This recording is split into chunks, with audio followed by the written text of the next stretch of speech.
Perkenalkan, nama saya Apollonarius Banggur dengan NIM 235314145. Perkenalkan, nama saya Muhammad Hidayat Ilham dengan NIM 235314135. Perkenalkan, nama saya Ismiati Nurul Aulia dengan NIM 235314173. Perkenalkan, nama saya Berfranto Timuri dengan NIM 235314150. Di sini saya akan menjelaskan sinopsi film Gi.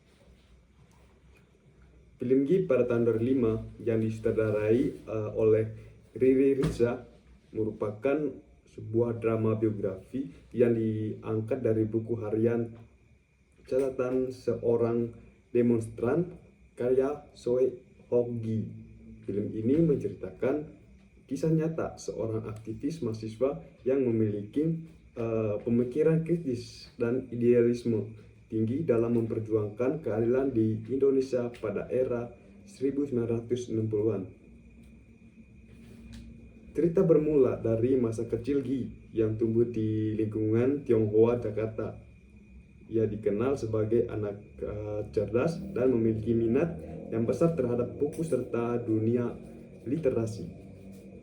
Seiring bertambahnya usia, Gi mulai menunjuk perhatiannya terhadap isu-isu sosial dan politik yang terjadi di sekitarnya. Ia menjadi saksi berbagai ketidakadilan yang dialami rakyat kecil seperti korupsi, kemiskinan, dan penindasan yang dilakukan oleh pemerintah maupun pihak berkuasa.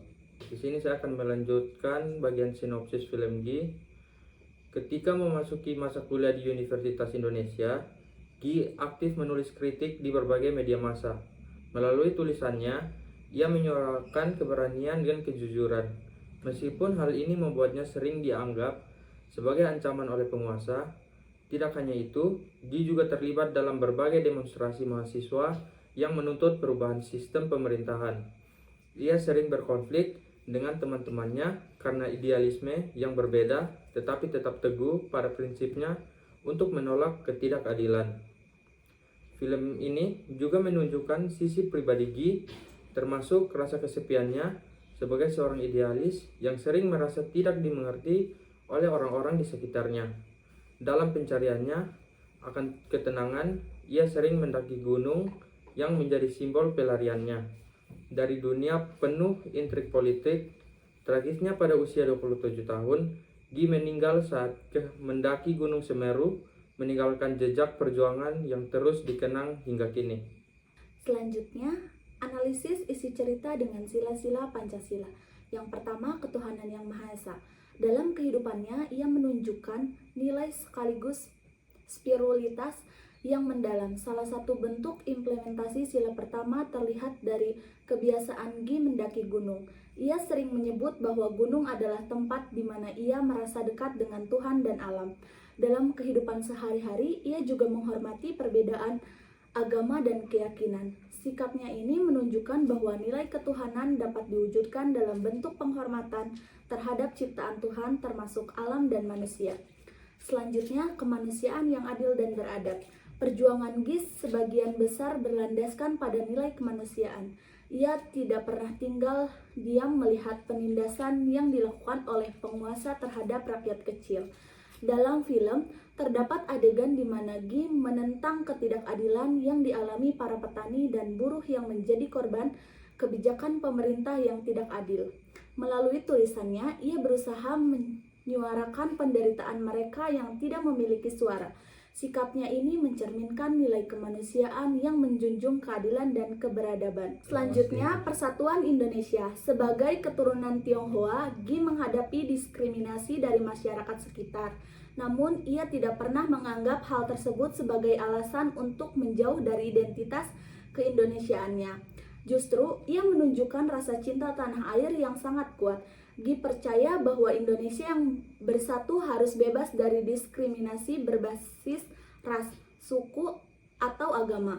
Ia sering mengkritik politisasi identitas yang merusak persatuan bangsa dan menyerukan pentingnya melihat rakyat Indonesia sebagai salah satu kesatuan tanpa perbedaan. Oke, baik, saya akan melanjutkan penjelasan dari teman-teman saya.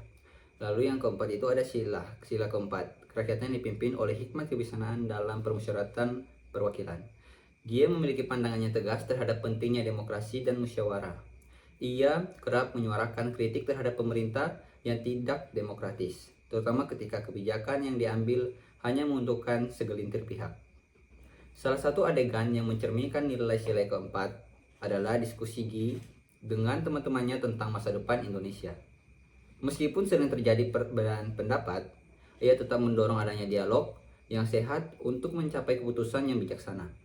Oke, baik lanjut yang sila kelima, yaitu keadilan sosial bagi seluruh rakyat Indonesia. Keadilan sosial bagi seluruh rakyat Indonesia adalah tema utama dalam kehidupan dan perjuangan Guy. Melalui film ini, penonton diajak untuk melihat bagaimana Guy memperjuangkan hak-hak rakyat kecil yang sering diabaikan.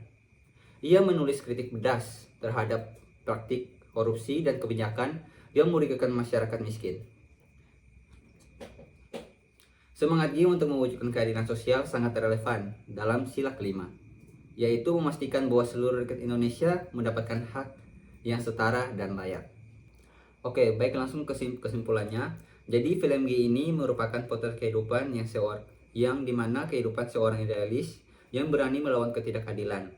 Meskipun harus menghadapi resiko yang besar, melalui kisah ini penonton diajak dan kita juga diajak untuk merenungkan pentingnya nilai Pancasila dalam kehidupan kita sehari-hari.